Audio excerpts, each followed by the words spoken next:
Meyer, Here. Donnie Lawson, Here. Scott Bell. Here. Morning, everybody. To the Pledge of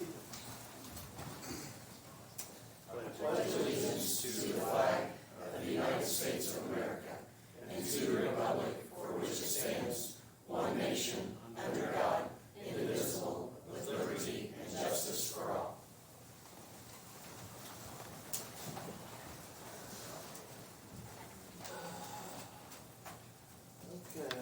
Approval of minutes from the June 16th, 2025 Commissioners meeting. I just have one correction, I think. It's item number 6 under new business in relation to a consultant agreement.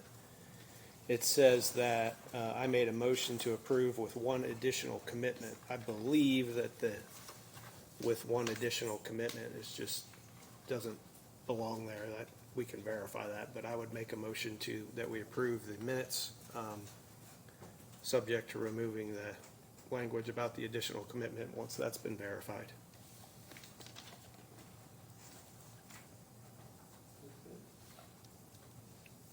Did you say here on numbers? Number 6 under new business. Oh, I'm looking at the legal issues.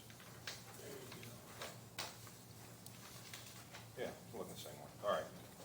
Second. All in favor? Aye. Any opposed, same sign.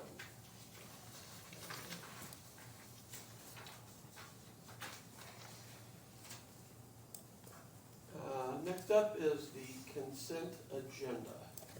I just have a couple comments that I want to make on this before making a motion.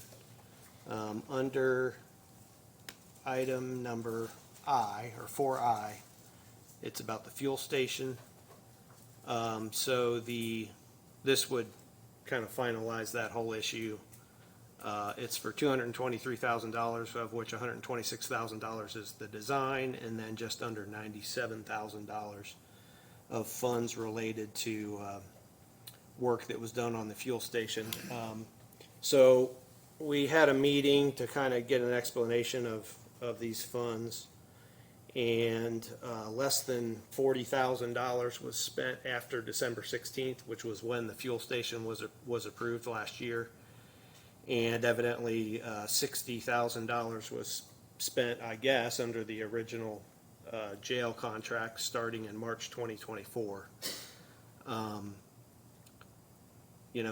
the investigation been done that was done earlier this year, we could have potentially saved another $223,000. But at the end of the day, we still saved about $1.852 million on that. There's also another item in here that I think we're having a meeting on Thursday. There's some POs. There's at least one PO that's got Boone County government on the PO, and it's being signed by a vendor. So we're just going to kind of do some investigation there. But with those comments, I'll go ahead and move to approve the consent agenda. I have a question on that. If it's the fueling station, the $223,000, what account is that coming out of, and how is that being moved forward? Well, it's proposed to come out of the bond fund, I believe, which is what the original plan was in the first place, so. And we can legally pull that out of the bond fund when that is not under construction or anything like that? Because the bond was set for the construction of the project at the jail.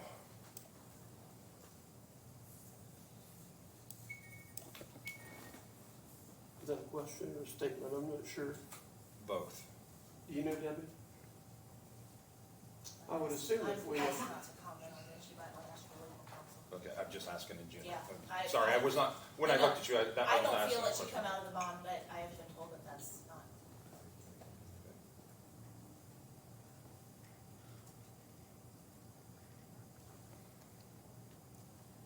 Your bond counsel last year indicated that the fueling station could be paid for from the bond.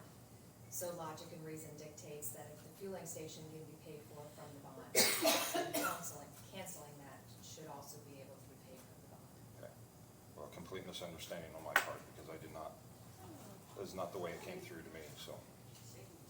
Well, we'll get to the bottom of it. Is there any other discussion on it? Okay. So we're looking for a motion to approve the consent agenda. I made that You already motion. made that Oh, motion. okay. Second? Second.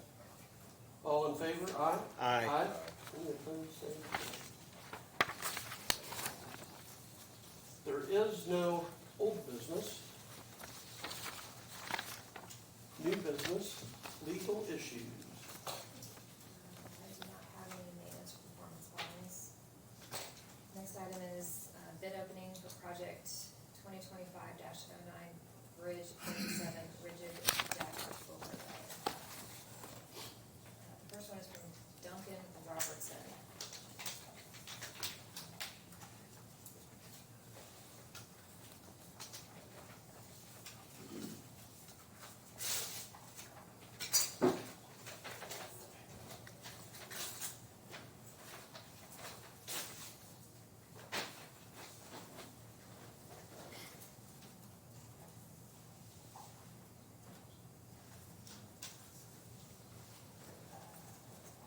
Total amount is $320,543.60.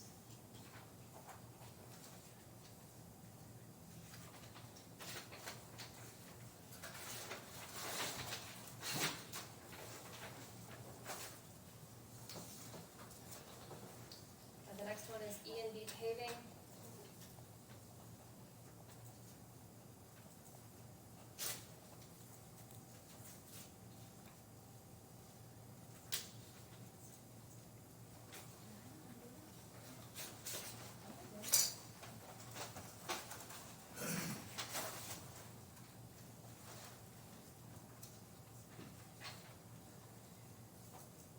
This bid is for $295,000 Even? even.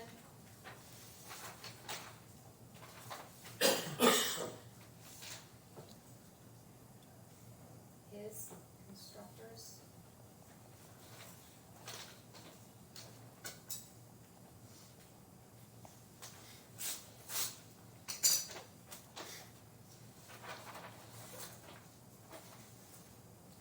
In the amount of $236,524.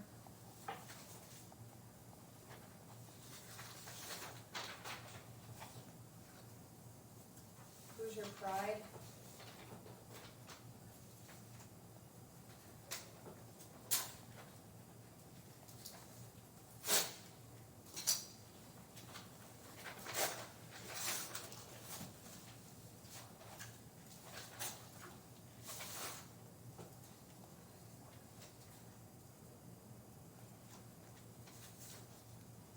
The amount of $252,277.28.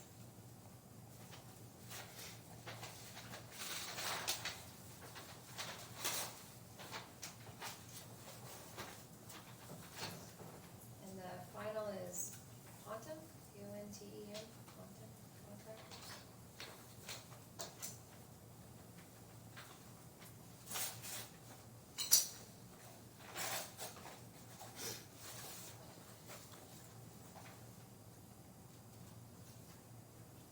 For $315 even. That concludes the bids.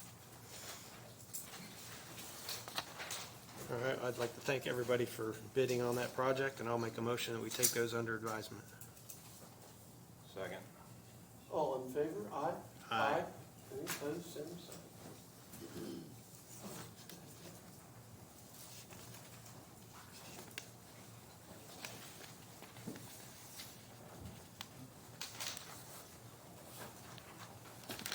The final item I have is resolution 2025-06, a resolution establishing a small purchase policy of Boone County.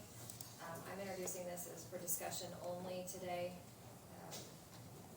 As part of the SBOA audit, I was advised that we do not have and are in need of a small purchasing policy.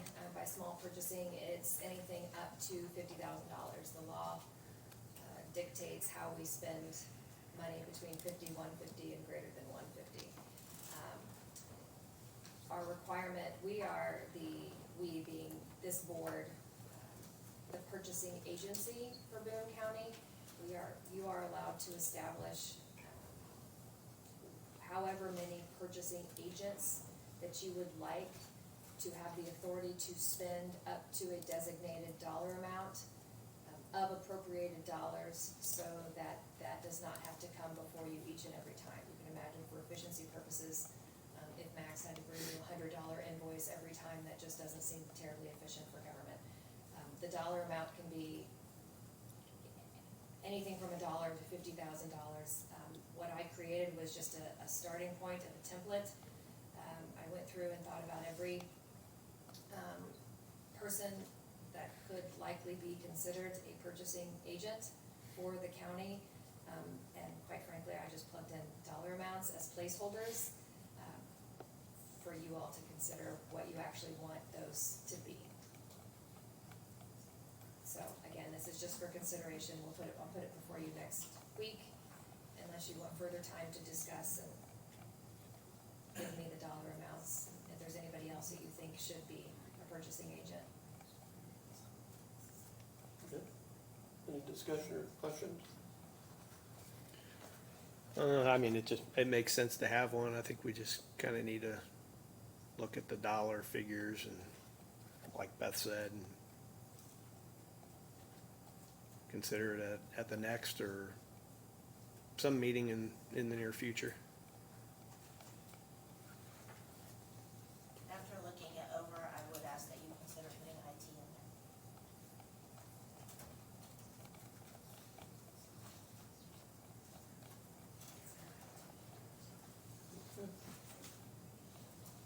You can vote on No, this is just for discussion for today. that. Okay. Any other discussion? Okay, next up is Jennifer Lasley has a request to release a request for proposal for cyclical reassessment. Did I say that right? Cyclical. There you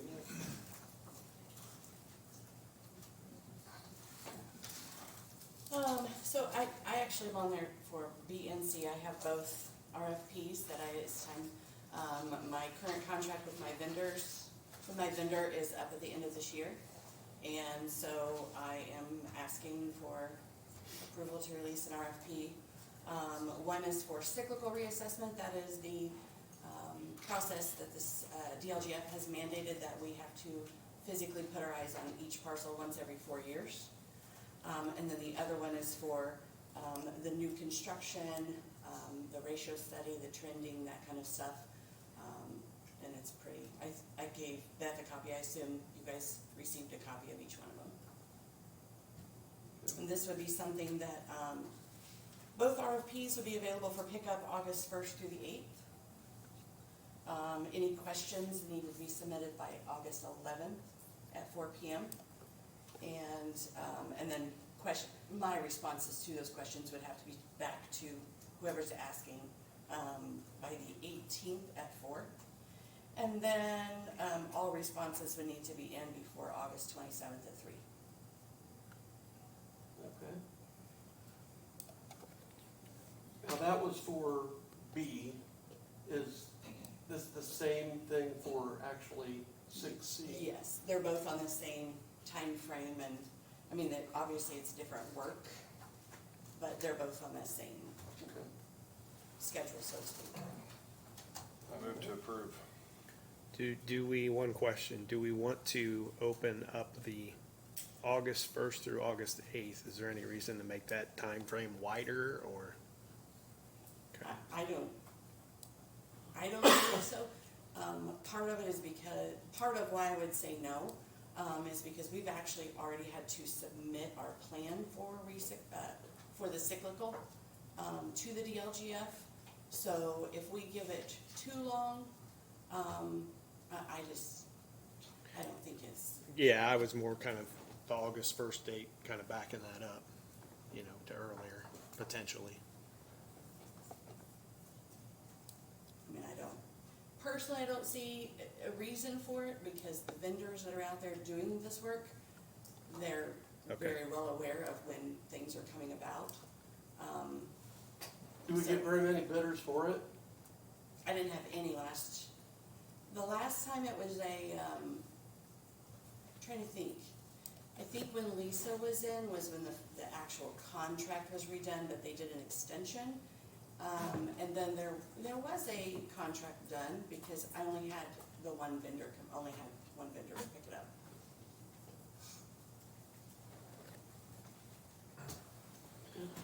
I'm just, for clarification, you said that the vendors have to come pick it up. We don't contact vendors that we know do this work and send it directly to them? No, this is listed, in the papers, and I assumed we would put it on the website, We always put all our things on the website, they just use. and then they come pick it up. But if could we put it on the website so somebody could? Oh, yeah, absolutely, we will, Okay. absolutely. Yeah, it Press release. is, yeah, it's listed, they just have to reach out, we don't send it out to Okay. everybody. Well, Donnie made a motion, I'll second the motion. All in favor? Aye. Aye. Any opposed, same sign. Okay, Thank you. and that covered B and C, right? Yep. Okay, thank you very much. Next, Amber Choate, consideration of new or amended human resource policies.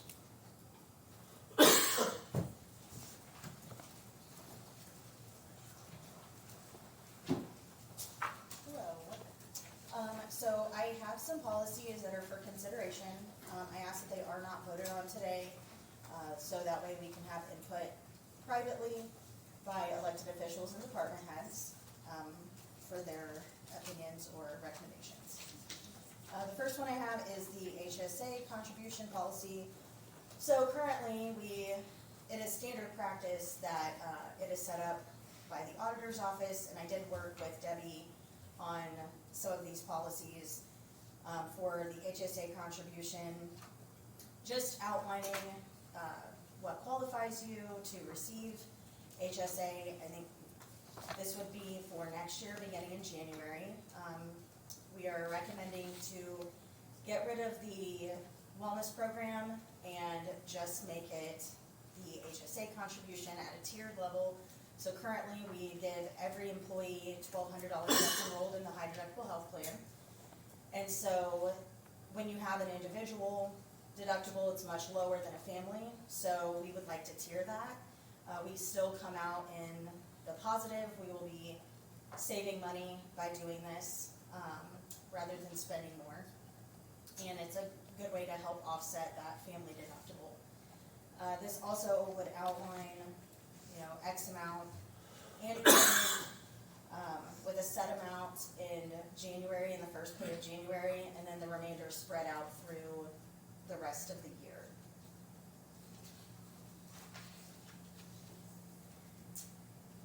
The next one is the PTO policy.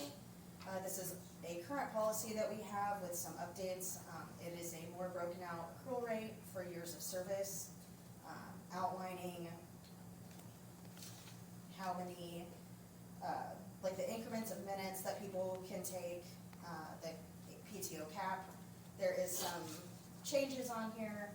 One is a PTO sharing portion that will allow new or existing county employees who qualify due to personal or family medical hardships. We will have a PTO share that, if I choose to give some of my PTO to somebody, that I am able to do that.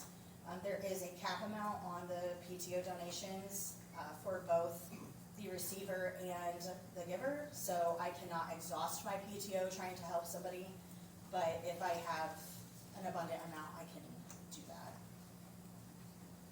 The retirement provisions is also a change in this. So currently, employees who retire with 25 or more consecutive years of service will get 100% of their bank paid out to them. So if you have an employee who has a full bank, that is 12 weeks of PTO. due to budget restraints, we will then essentially have to go 12 weeks without being able to replace somebody unless that department head or elected official is willing to go to the council and ask for additional dollars. So this is cutting that down. If an employee who has a hire date before January 1st of 2006, they will still be grandfathered into the current policy that we have. If they are hired after that date, then it would be a maximum payout of up to 6 weeks, which would be half of the bank. And then for employees who leave before the 25 years, they are eligible for up to 3 weeks of their bank. Currently, it's written 50%, so up to 6 weeks currently. There's a section in here for elected officials and department heads that they can offer new hires a starting PTO. This is fully based off of them having experience in what they're coming in for. So this is somebody who's never worked in an office or has any sort of background in what they're doing. This would not be applicable in that case. But if you have somebody, let's say, coming from another county into your office from the office at that county, then you can make them that offer. Former elected officials, any elected official who becomes a full-time employee will be eligible for up to 2 weeks, or for 2 weeks of PTO in their new role. Currently, we still, when an elected official, if an elected official became an employee, we pay out that PTO at a 50% rate, so that would not change. And it actually is standard practice of the 2 weeks, but this is just reinforcing that. Do you have any questions over about either of these? Okay. Next one would be the timekeeping policy. A couple changes to this was the current timekeeping system is Time Clock Plus. I wanted to change that to where it didn't specify a timekeeping system because potential changes in that, and then also that way you're not changing a policy all the time. This is really the only change in here is all non-exempt employees, referred to as covered employees in the policy, are required to clock in and out. It is up to the elected official or department head of a policy or of an office that if they have an exempt employee and they still want them to clock in and out, they can have an internal office policy requiring that. But it is up to the elected official or department head. Wellbridge Surgical Incentive Program. So currently, any procedure that we have done at Wellbridge, the employee submits their explanation of benefits and they get $1,000 into their HSA. The reason for this is because the cost at Wellbridge is significantly lower than going to an area hospital because it is a surgical center. And so we are trying to steer people to do that. We did not have a policy in place about it, so we went ahead and wrote one. One of the changes though is any procedure that is 100% covered by the plan is now a $500 payout instead of $1,000. And then any procedures that is not covered by the plan is $1,000 to help offset those costs.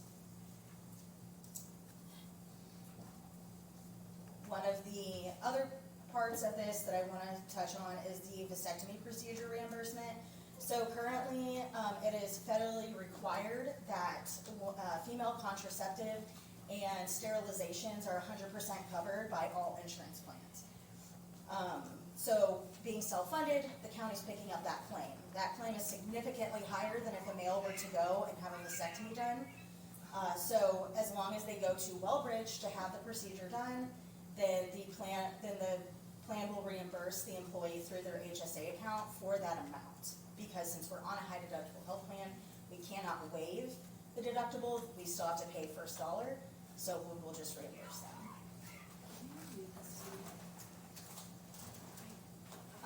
Years of service policy. So currently we do not have a years of service policy. in place, so if an employee leaves, say they worked here 10 years and they leave and they're gone for 5 years and they come back, they get to still start at that 10-year mark. That means PTO accrual, any benefits that come with that. This will essentially restart them. It is proposed that 90 days be that separation date.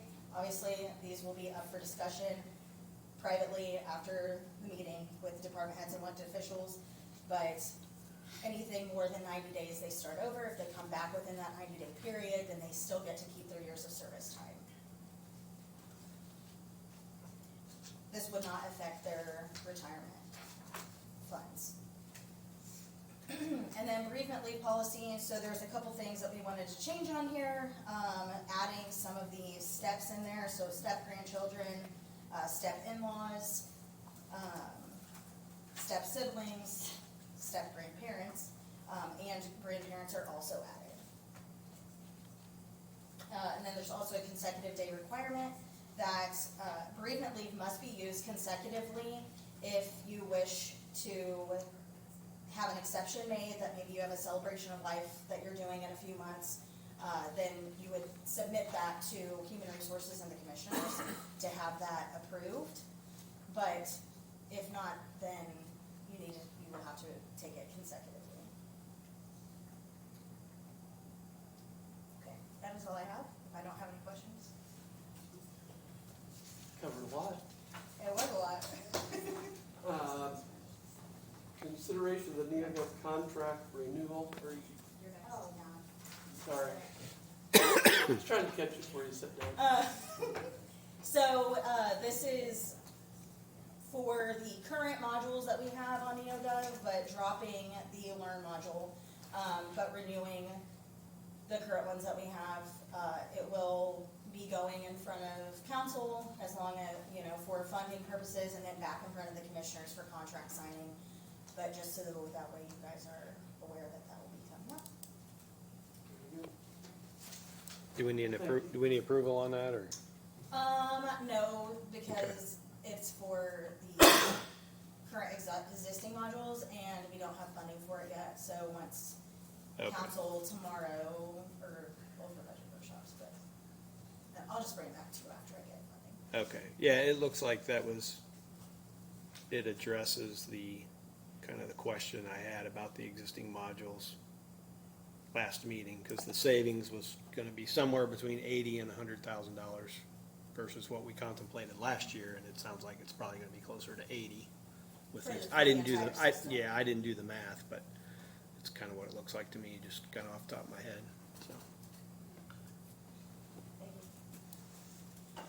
Thank you. Okay, next up, consideration of the LaForce credit application, Max.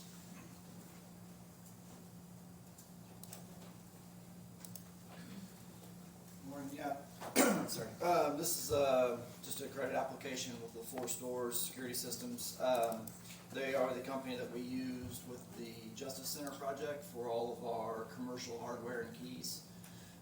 So we're having to go back to them to buy additional keys, and in the future probably for hardware repairs and that type of stuff. So we'd like to get an account set up with them so we don't have to pay on credit card every time. Move to approve. Second. All in favor, aye? Aye. Any opposed, same sign. Thank you. Thank you, sir. Just one item for you today? Yeah, you can cover the rest of it. Been kind of quiet. Okay, ordinance 2025-06, an ordinance amending chapter 71, traffic schedules, schedule 1. This is a first reading only. As a ordinance, so we've had some concerns about another road around the Lily project, the one that's already under construction up north. This is 500 north between 39 and 150 west. There was concerns of the volume of traffic and speeds of traffic, and the fact that we'd reconstructed 150 west from the Lily site to 47, and it was a blacktop road with wider lanes and has a 35-mile-an-hour speed limit. And this gravel road that connected that road to State Road 39 had a speed limit of 40 miles an hour. So we took our traffic counters, looked into the concerns, the issues. It seemed to be more isolated to individual types of traffic, different types of days. We did not find an excessive speeding problem, so the recommendation from the engineer at LTAP and the program that we used to plug in all the information was to set the speed at 35 miles an hour. So in order to do that, we have to get an ordinance in place, which is what we have before you now that Beth worked on. Very similar to the ordinance that we just put in place on County Road 375 North between 150 West and State Road 39. So just asking for this ordinance to take the next step so we can place 35 mile an hour speed limit signs on 500 North. Any discussion, comments? No, so this is just the first reading, so it'll be on the next agenda, or? Yeah, I've already done the advertisement for it, so it'll be on the next agenda. Road inventory update? Road inventory update. So annually we are asked by NDOT to look at our inventory, confirm that it's correct. There's a significant number of changes.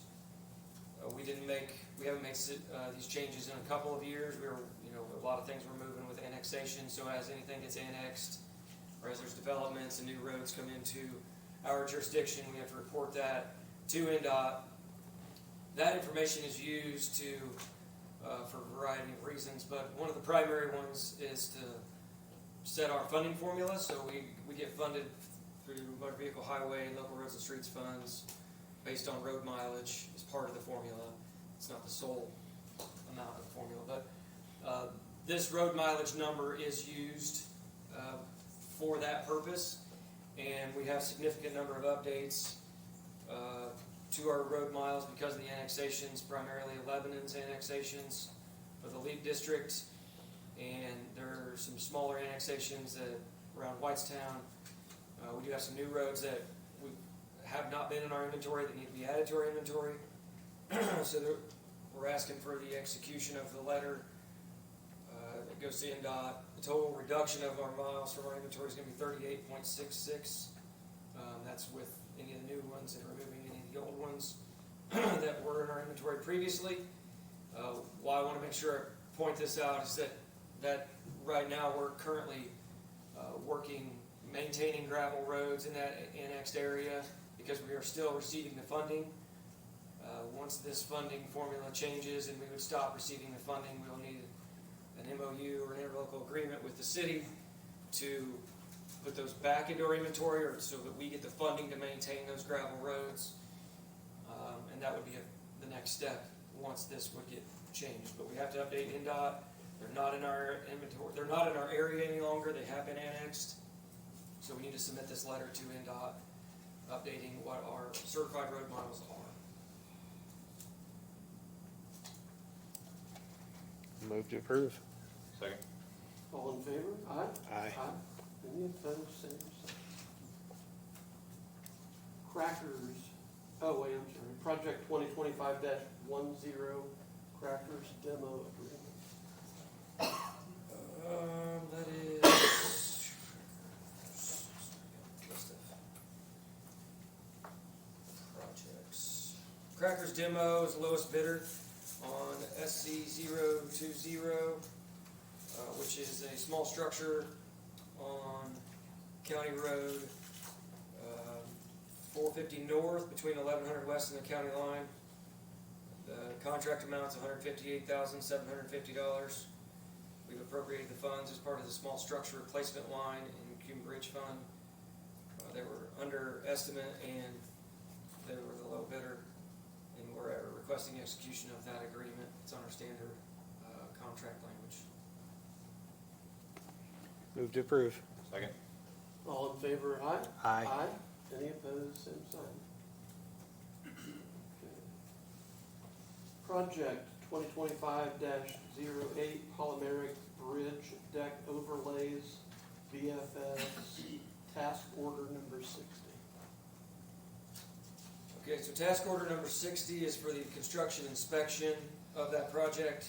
Polymeric bridge deck overlay is a thin layer of epoxy material and then aggregate put on top of bridge decks to protect them, keep the water out, extend the life.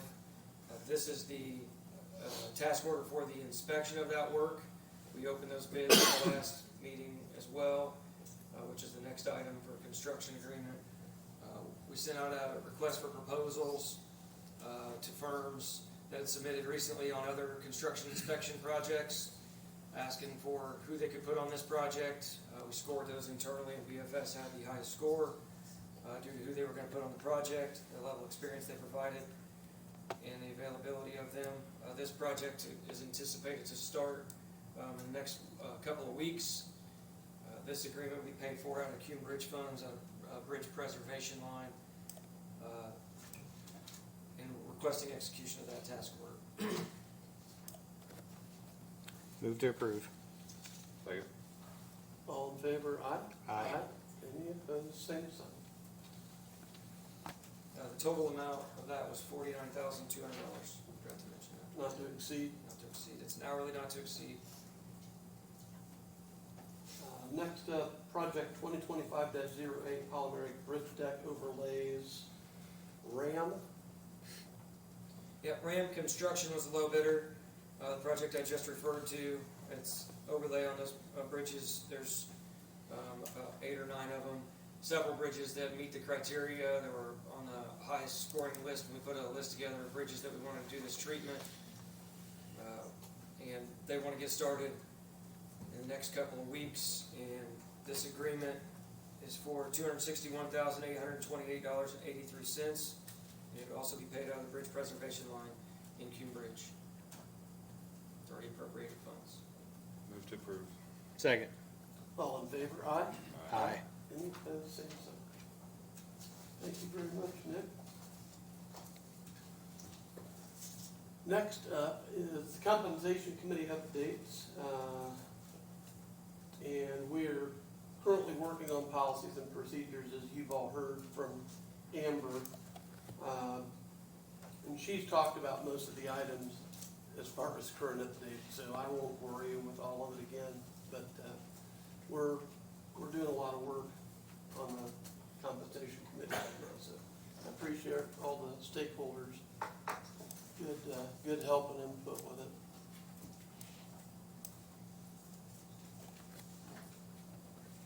it. Insurance committee updates, Commissioner Byer. Yeah, just really kind of a short update. I asked for and received on Friday some details about how our current broker is compensated, and there's some potential cost saving opportunities. We just got to evaluate as we move forward. So that's all I have. Okay. All right. Staff reports, area plan. Anything? Capital investments, facilities. Health department. Highway department, Nick? I just got a quick one today.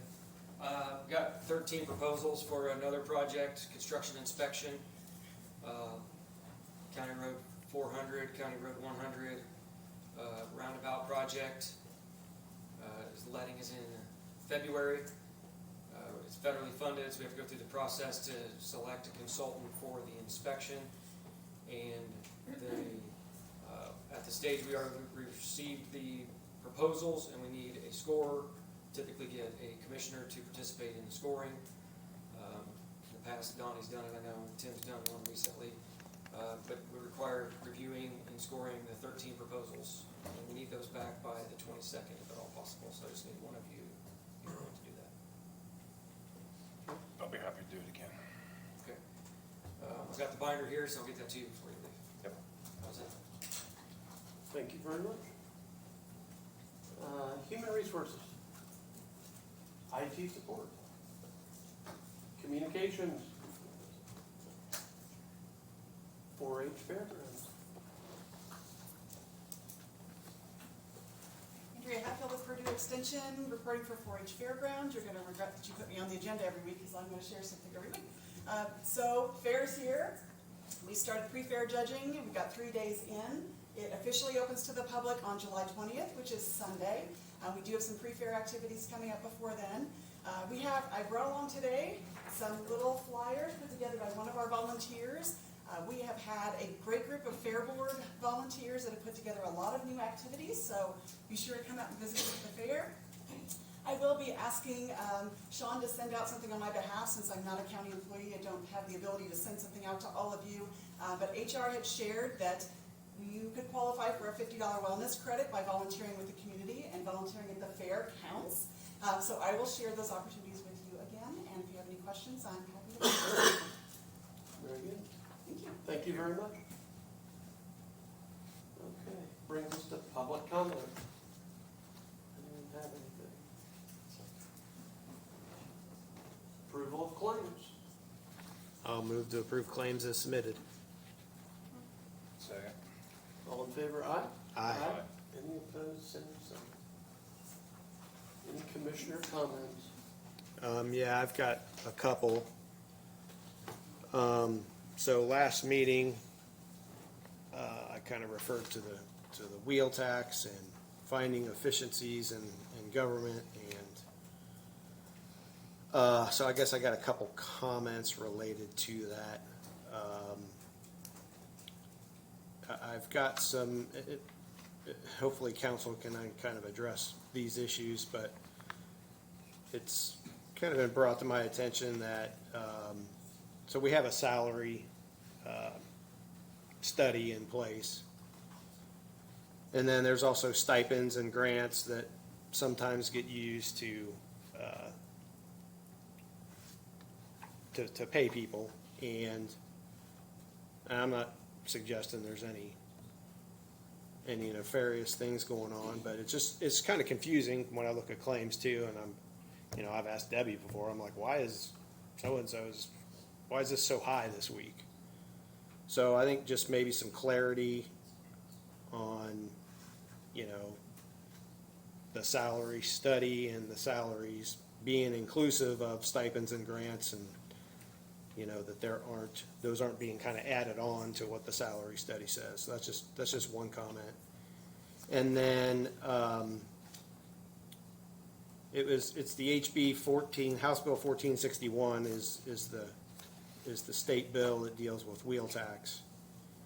And I know I've talked to you before about this, Nick. I think we spend, I don't know, somewhere around $5 million on infrastructure related to roads per year, something like that.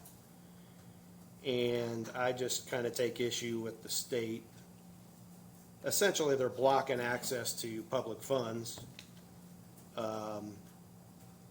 contingent on the county passing another tax to get access to those public funds. And I do know that the state has received notice from people about using public funds for purposes that are not authorized in the Constitution. So, I may talk on that more later in future meetings, but I just kind of want to make that comment that I made a comment at the last meeting about the state getting their act together, and so this is a piece of that. Where do they get the authority to block access to public funds, subject to us passing additional taxes. So that's all I have. Mr. Lawson, do you have anything? Zero. I do not have anything as well. For a motion to adjourn. To adjourn. Second. All in favor? Aye. Aye. Thank you all for coming today. Scott?